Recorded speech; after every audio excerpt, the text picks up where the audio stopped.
Have you ever experienced something so shocking, so disturbing, that it etched itself into your memory permanently?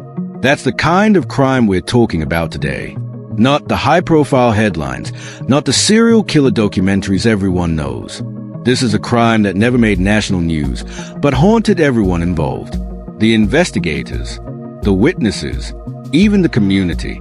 They couldn't forget it because it changed something in them. Something fundamental. Let's talk about why some crimes refuse to fade. Not all unforgettable crimes involve celebrity names or high-tech investigations.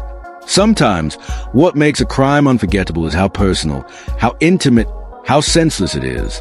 And sometimes, it's the psychological weight of it, the why that never gets answered, the details that never line up, the motive that's missing. That's what keeps people awake at night. Not the brutality, but the confusion. The human brain craves closure. Without it, the story never ends. In this case, it was a small town. The kind of place where people leave their doors unlocked, where the local diner remembers your order, and where nothing like that ever happens. Until it does.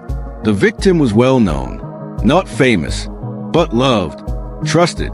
The kind of person you'd ask to watch your kids or feed your dog when you're out of town.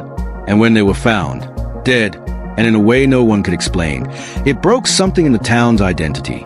Safety turned into suspicion overnight. Now here's where it gets disturbing. There were no signs of forced entry, no fingerprints that didn't belong, nothing stolen. Just a clean, quiet crime scene with one person gone forever and no clear reason why. That's the first detail that haunted the lead investigator.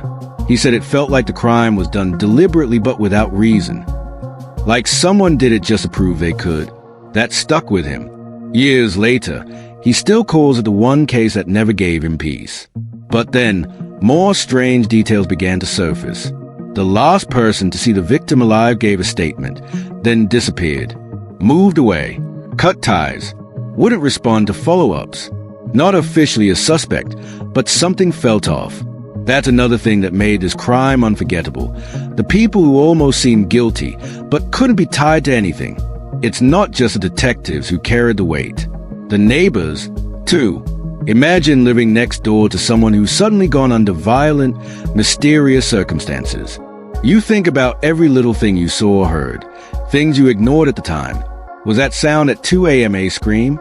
Was that shadow in the driveway someone watching? Could you have stopped it? That's the guilt that sticks. And then there's the victim's family. No answers.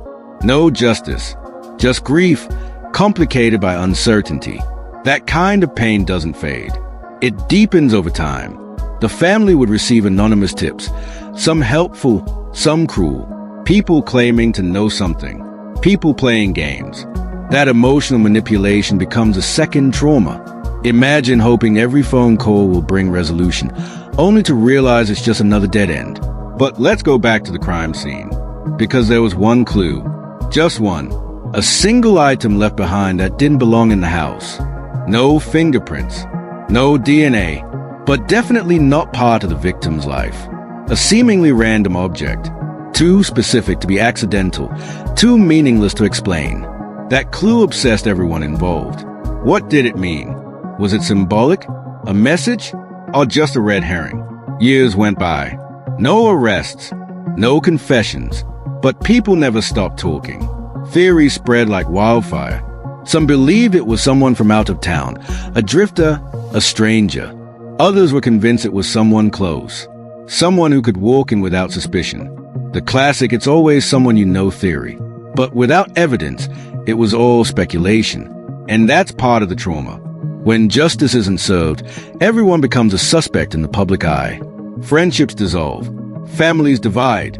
People start to watch each other differently. Suspicion poisons everything. But the most chilling part? Even today, the crime still feels fresh to those who were there. The memory doesn't blur with time. One of the forensic analysts, now retired, said she still dreams about the case.